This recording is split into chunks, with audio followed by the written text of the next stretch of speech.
This review from the old DWRG is from Andrew Wixon, 8 for the 5th02.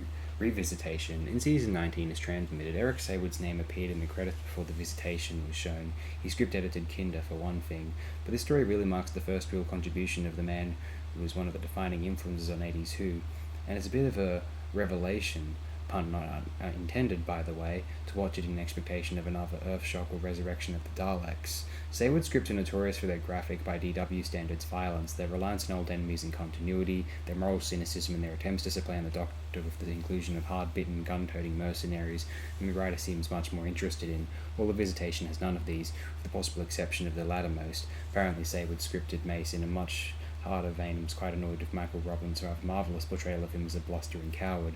He's the heart and soul of the story, a positively Holmesian creation, and this is significant. The Visitation is a very retro story. It revisits style of storytelling the series hadn't really utilised in 5 years. It's close to the elusive suspense drama of the Hinchcliffe years, from the lighter space opera of Graham Williams' tenure, or the cerebral SF of J&T's first season. Other than the brief side trips in City of Death, this is the first story since Horror Fang Rock to visit historical Earth. The opening of the Visitation is virtually identical to that of Horror or the Time Warrior.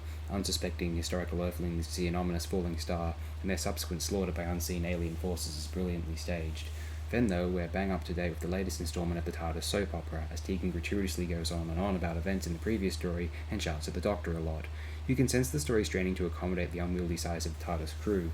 Where Horror or Time Warrior had half a dozen local guest characters, this one only really has Mace. There is the usual mixed bag of subplots to keep them all occupied, but it doesn't distract too much from a fun romp with some novel ideas, or as usual sloppy script editing leaves a few gaping holes. What happens to all of the pteroleptal tech? And given that humans build humanoid robots, why does the pteroleptil android look so pteroleptil-ish?